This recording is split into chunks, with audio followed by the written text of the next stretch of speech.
S Abhinand ഉള്ളത് ആശുപത്രിയിൽ നിന്നാണ്.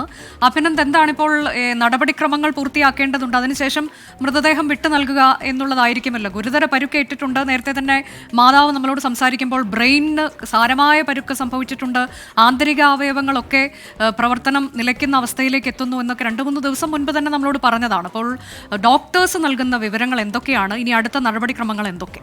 അഭിനന്ദ്. അനുജ, കഴിഞ്ഞ ഞായറാഴ്ചയാണ് അതിക്രൂരമായ ആക്രമണത്തിനിരയായ ഈ കുട്ടിയെ ഇവിടെ കടവന്ത്ര മെഡിക്കൽ ട്രസ്റ്റ് ആശുപത്രിയിൽ പ്രവേശിപ്പിച്ചത്. പിന്നീട് അത്യാഹിത വിഭാഗത്തിലെ ചികിത്സകൾക്ക് ശേഷം ICUവിലേക്ക് മാറ്റുകയായിരുന്നു. വെന്റിലേറ്ററിന്റെ സഹായത്തോടു കൂടിയായിരുന്നു ഈ 4 ദിവസവും ചികിത്സ തുടർന്നുകൊണ്ടിരുന്നത്. ഏതാണ്ട് തിങ്കളാഴ്ച ആയപ്പോൾ ബ്ലഡ് പ്രഷർ വളരെ താഴേക്ക് പോകുന്ന സാഹചര്യം ഉണ്ടായിരുന്നു എന്നാണ് ആശുപത്രി അധികൃതർ പറയുന്നത്. അങ്ങനെ ചൊവ്വാഴ്ച ആയപ്പോൾ ബ്ലഡ് പ്രഷറിന് വീണ്ടും ഒരു നോർമൽ സിറ്റുവേഷനിലേക്ക് കാര്യങ്ങൾ എത്തി. അങ്ങനെയാണ് പിന്നെ വെന്റിലേറ്ററിൽ നിന്ന് മാറ്റണമോ എന്നടക്കമുള്ള കാര്യങ്ങൾ പോലും ആശുപത്രി അധികൃതർ സ്വീകരിച്ചിരുന്നു. പിന്നീടാണ് അതീവ ഗുരുതരമായ ആരോഗ്യ പ്രശ്നങ്ങളിലേക്ക് പെൺകുട്ടി പോരുന്നത്. ഏതാണ്ട് ഇന്ന് ഉച്ചയ്ക്ക് 2:15 കൂടിയാണ് ഇപ്പോൾ മരണം സ്ഥിരീകരിച്ചിട്ടുള്ളത്. മസ്തിഷ്ക മരണമാണ് സംഭവിച്ചിട്ടുള്ളത്. എന്തായാലും ഇപ്പോൾ ബന്ധുക്കൾ ഇവിടെയുണ്ട്. ബന്ധുക്കൾ ഇവിടെ എത്തി ഇപ്പോൾ ഡോക്ടർമാരുമായി ആശയവിനിമയം നടത്തിക്കൊണ്ടിരിക്കുകയാണ്. അല്പസമയത്തിനകം തന്നെ മോർച്ചറിയിലേക്ക് മാറ്റുമെന്നാണ് ഇപ്പോൾ ലഭിക്കുന്ന വിവരം. അതിനുശേഷമായിരിക്കും കളമശ്ശേരിയിലെ മെഡിക്കൽ കോളേജ് ആശുപത്രിയിൽ പോസ്റ്റ്മോർട്ടം നടപടികൾക്കായി കൊണ്ടുപോകുക. എന്തായാലും കൂടുതൽ ബന്ധുക്കൾ ഇവിടേക്ക് അല്പസമയത്തിനകം തന്നെ എത്തി മറ്റ് നടപടികൾ എന്താണെന്നുള്ളത് ആശുപത്രി അധികൃതരുമായി സംസാരിച്ചതിന് ശേഷമായിരിക്കും തീരുമാനമെടുക്കുക. ഈ ഗുരുതരമായ ആക്രമണത്തെ തുടർന്ന് അമിതമായ രക്താതിസമ്മർദ്ദം, ഒപ്പം തന്നെ പലതരത്തിലുള്ള ആരോഗ്യ പ്രശ്നങ്ങൾ ഇതിനോടകം തന്നെ ഉണ്ടായിരുന്നു.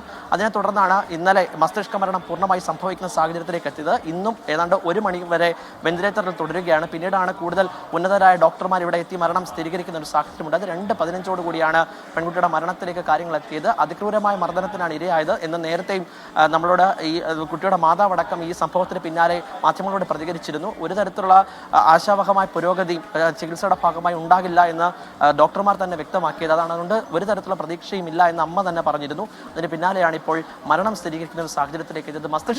വളരെ ക്രൂരമായ മർദ്ദനമാണ് ഈ പെൺകുട്ടി ഏറ്റത്. ആ കൊടിയ മർദ്ദനത്തിന്റെ ഭാഗമായുള്ള ആരോഗ്യകരമായ പ്രശ്നങ്ങൾ അതാണ് മരണത്തിലേക്ക് നയിച്ചത്.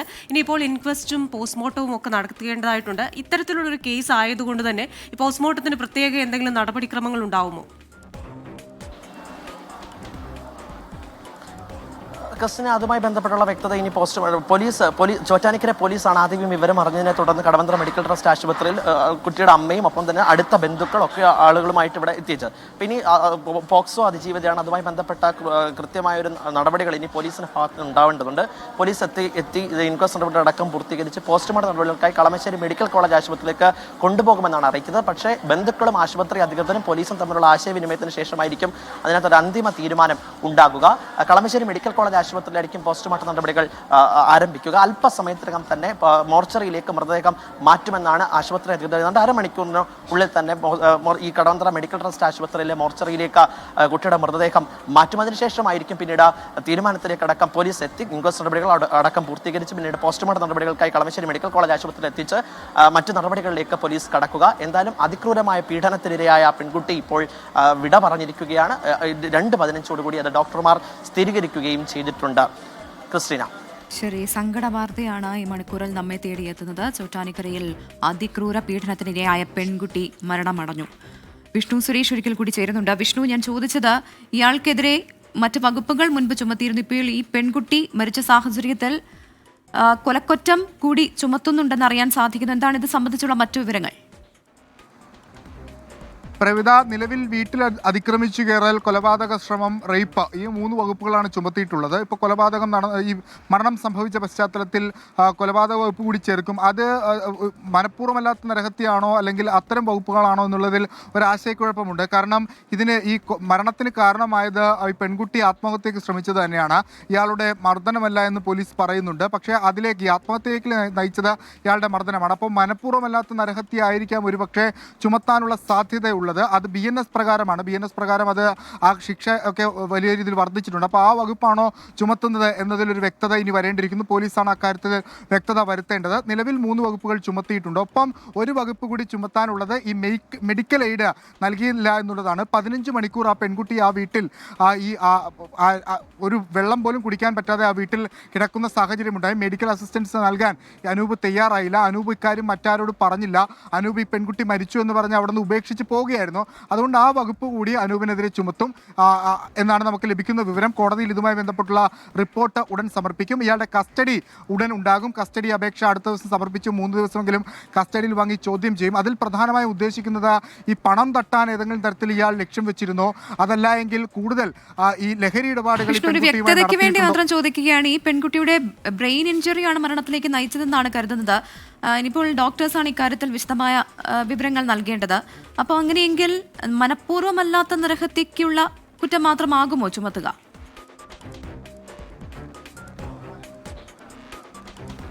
പ്രവിധ, കഴിഞ്ഞ ദിവസം ഇതുമായി ബന്ധപ്പെട്ട് പോലീസ് ഉദ്യോഗസ്ഥരോട് സംസാരിക്കുമ്പോൾ അവർ പറയുന്നത് അങ്ങനെയാണ്. നരഹത്യ സമാനമായ വകുപ്പുകൾ, നരഹത്യക്ക് സമാനമായ വകുപ്പുകൾ, അത് മനഃപൂർവ്വമല്ലാത്ത നരഹത്യയാണോ അല്ലെങ്കിൽ മനഃപൂർവ്വമായ നരഹത്യയാണോ എന്ന കാര്യത്തിലൊരു വ്യക്തത വരേണ്ടിയിരിക്കുന്നു. അത് ആശുപത്രിയിൽ നിന്ന് ലഭിക്കുന്ന റിപ്പോർട്ടിന്റെ അടിസ്ഥാനത്തിലായിരിക്കും ആ വകുപ്പുകൾ ചുമത്തുക എന്നാണ് പോലീസിൽ നിന്ന് ലഭിച്ച വിവരം. കൊലപാതകം 302 പഴയ 302 ചുമത്താനുള്ള സാധ്യത നിലവിൽ ഈ കേസിൽ കാണുന്നില്ല എന്നാണ് കഴിഞ്ഞ ദിവസം പോലീസ് ഉദ്യോഗസ്ഥർ പറഞ്ഞത്. അതിൽ പ്രധാനപ്പെട്ട കാര്യം ഈ മരണകാരണം ആത്മഹത്യയിലേക്ക് ശ്രമിച്ച അല്ലെങ്കിൽ ആത്മഹത്യ തന്നെയാണ്, അല്ലെങ്കിൽ അത്തരം ശ്രമം തന്നെയാണെന്ന് പോലീസ് പറയുന്നു. ഇയാളുടെ മർദ്ദനം മരണകാരണമായി പറയാൻ പറ്റില്ല. അത് ഏതെങ്കിലും കാരണമായിട്ടുണ്ടോ എന്ന് ഇനി ആശുപത്രിയിൽ നിന്നുള്ള മെഡിക്കൽ റിപ്പോർട്ടിന്റെ അടിസ്ഥാനത്തിലായിരിക്കും. അത് കാരണമായിട്ടുണ്ടെങ്കിൽ ഉറപ്പായിട്ടും പഴയ 302 ചുമത്തും. പക്ഷേ നിലവിൽ പോലീസ് അങ്ങനെ ഒരു അനുമാനത്തിലേക്ക് എത്തിയിട്ടില്ല. നരഹത്യയോ അല്ലെങ്കിൽ മനഃപൂർവ്വമായ നരഹത്യയോ അത്തരം വകുപ്പുകളായിരിക്കും ചുമത്തുക എന്നാണ് പോലീസിൽ നിന്ന് ഇതുവരെ ലഭ്യമായിട്ടുള്ള വിവരം.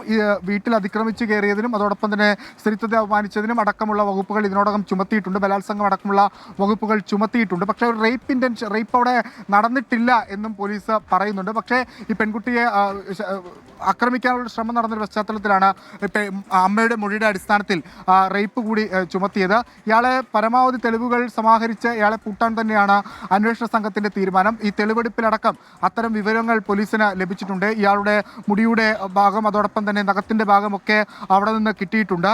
ഇയാൾ ഉപയോഗിച്ചു എന്ന് പറയുന്ന ചുറ്റിക അത് അവിടെ നിന്ന് കണ്ടെത്തി, വടി കണ്ടെത്തി, ആ പെൺകുട്ടിയുടെ വസ്ത്രം കണ്ടെത്തിയിട്ടുണ്ട്, ഷോള് കണ്ടെത്തിയിട്ടുണ്ട്, അത്തരം വസ്തുക്കളൊക്കെ കണ്ടെത്തിയിട്ടുണ്ട്. ഇയാൾക്കെതിരെ പരമാവധി തെളിവുകൾ ലഭിച്ചിട്ടുണ്ട്. ഇനി ചില വ്യക്തത വരേണ്ടത് ഇക്കാര്യങ്ങൾ മറ്റാരോടെങ്കിലും പറഞ്ഞിട്ടുണ്ടോ, ഈ സംഭവത്തിൽ വേറെ ആർക്കെങ്കിലും പങ്കുണ്ടോ, ഒപ്പം ലഹരി ഇടപാട് ഈ പെൺകുട്ടിയുമായി ഇയാൾ നടത്തിയിട്ടുണ്ടോ എന്നുള്ള കാര്യങ്ങളൊക്കെയാണ് വ്യക്തത വരാനുള്ളത്. ഈ പെൺകുട്ടിയുടെ പണം ലക്ഷ്യം വെച്ച് ഏതെങ്കിലും തരത്തിലുള്ള ഇടപാട് അനൂപ് നടത്തിയിട്ടുണ്ടോ കാര്യം കൂടി പോലീസ് പരിശോധിക്കും. അതിനുവേണ്ടിയിട്ടാണ് കസ്റ്റഡിയിൽ വാങ്ങി ചോദ്യം ചെയ്യുക. അനൂപ് ഒരു കൊടും ക്രിമിനൽ എന്നതിൽ പോലീസിന് ഒരു തർക്കവുമില്ല. അവിടുത്തെ നാട്ടുകാർക്കും അനൂപിന്റെ നാട്ടുകാർക്കും അതുമായി ബന്ധപ്പെട്ടൊരു തർക്കവുമില്ല. ഇതിൽ പോലീസ് ഉത്തരം പറയേണ്ടുന്ന ഒരു കാര്യം ഇത് ഈ സംഭവത്തിലും ഉണ്ടല്ലോ വിഷ്ണു. കാരണം നാട്ടുകാർ ഉൾപ്പെടെ പോലീസിൽ പരാതിപ്പെട്ടിട്ടുള്ളതാണ് ഇയാൾക്കെതിരെ. എന്ത് നടപടിയെടുത്തു എന്ന ചോദ്യത്തിന് എന്താണ് പോലീസിന്റെ മറുപടി? അന്ന് തന്നെ നാട്ടുകാർ പോലീസിനെതിരെ വലിയ ആക്ഷേപം ഉന്നയിച്ചിരുന്നു. അതായത് അവർ ഒരു മാസം മുമ്പാണ് പരാതി നൽകുന്നത്. ഇത്തരത്തിൽ പെൺകുട്ടിയുടെ വീട്ടിൽ നിരന്തരം ആളുകൾ വരുന്നുണ്ട്, പക്ഷേ അവർക്ക് ചില ലഹരി ഇടപാടുമായി ബന്ധപ്പെട്ടുള്ള കാര്യങ്ങളൊക്കെ ഉണ്ട്, ഇവർ അയൽവാസികളെ ഭീഷണിപ്പെടുത്തുന്നു അടക്കം കാര്യങ്ങൾ ചൂണ്ടിക്കാട്ടിയാണ് പോലീസിന് പരാതി നൽകിയത്. പോലീസ് അവിടെ ഇടക്ക് പരിശോധനയ്ക്ക് എത്തിയിരുന്നു. പരിശോധന എന്ന് പറഞ്ഞാൽ റുട്ടീൻ ചെക്കപ്പിന്റെ ഭാഗമായി അവിടെ എത്തിയിരുന്നു. അതിനപ്പുറത്തേക്ക് പോലീസ് ഒന്നും ചെയ്തിട്ടില്ല എന്നാണ് നാട്ടുകാർ പറഞ്ഞത്. പോലീസ് പക്ഷേ അതുമായി ബന്ധപ്പെട്ട ഔദ്യോഗിക വിശദീകരണത്തിനൊന്നും ആ ഘട്ടത്തിൽ തയ്യാറായിരുന്നില്ല. DYSP അടക്കം പറഞ്ഞത് അത് പരിശോധിക്കാമെന്നാണ്. നേരത്തെ ഋതുവിൻ്റെ കാര്യത്തിലും അതോടൊപ്പം തന്നെ ചെന്താമരയുടെ കാര്യത്തിലൊക്കെ നമ്മൾ കണ്ട പോലെ തന്നെ ഒരു പരിശോധിക്കാമെന്നോ മറുപടി മാത്രമാണ് അവിടെ നിന്ന് ലഭിച്ചത്. നാട്ടുകാർക്ക് അതിൽ കടുത്ത അതൃപ്തിയുണ്ട്. ഒരുപക്ഷെ ഇത്തരത്തിൽ പുറത്തിറങ്ങുന്ന ആളുകളെയൊക്കെ കൃത്യമായി മോണിറ്റർ ചെയ്യാനുള്ളൊരു സംവിധാനം ഇനിയെങ്കിലും ഉണർന്നു പ്രവർത്തിച്ചില്ലെങ്കിൽ ഇത്തരം സംഭവങ്ങൾ ആവർത്തിക്കപ്പെടുക തന്നെ ചെയ്യും. ഋതുവും അനൂപവും ചെന്താമരയൊക്കെ നമുക്ക് ചുറ്റും ഉള്ള ആളുകൾ അല്ലെങ്കിൽ അത്തരം ആളുകളുടെയൊക്കെ എണ്ണം വർദ്ധിക്കും. ജീവൻ നഷ്ടപ്പെടുന്ന ആളുകളുടെ എണ്ണവും വർദ്ധിക്കും. അനുജ, അതാണ് കൊടും ക്രിമിനലാണ്. പക്ഷേ പരാതിപ്പെട്ടിട്ടും പോലീസ് ഒരു നടപടിയും സ്വീകരിക്കാൻ തയ്യാറായില്ല എന്നുള്ളിടത്ത് ഇവിടെയും പോലീസ് ആ അർത്ഥത്തിൽ പ്രതിക്കൂട്ടിലാണ് എന്നുള്ളതിൽ തർക്കമില്ല. ദാരുണമായൊരു അന്ത്യമാണ് ഈ കുട്ടിക്കുണ്ടായത്. പോക്സോ അതിജീവിതയാണ്, 19 വയസ്സേ ഉള്ളൂ. ആ കുട്ടി അല്പസമയം മുൻപാണ് മരിച്ചു എന്നുള്ള പ്രഖ്യാപനം ഡോക്ടേഴ്സിന്റെ ഭാഗത്തു നിന്നുണ്ടാകുന്നത്. ഇത് അപ്രതീക്ഷിതമായ ഒന്നല്ല. പക്ഷേ ഇത്ര ദാരുണമായൊരു മരണത്തിന് ആ കുഞ്ഞിന് കീഴടങ്ങേണ്ടി വന്നു എന്നുള്ളിടത്ത് ഇത് ആരുടെ വീഴ്ചയാണ് എന്നൊക്കെയുള്ള ചോദ്യങ്ങൾ. അമ്മ ഈ അക്രമിയെ ഭയന്നുകൊണ്ട് അവിടെ നിന്ന് വീട് മാറി താമസിക്കേണ്ട അവസ്ഥയിലേക്ക് വന്നു. അമ്മയും പോലീസിനോട് പരാതിപ്പെട്ടിരുന്നു ഇയാളെക്കുറിച്ച് എന്നൊക്കെയുള്ള വിവരങ്ങളാണ് പുറത്തു വന്നത്.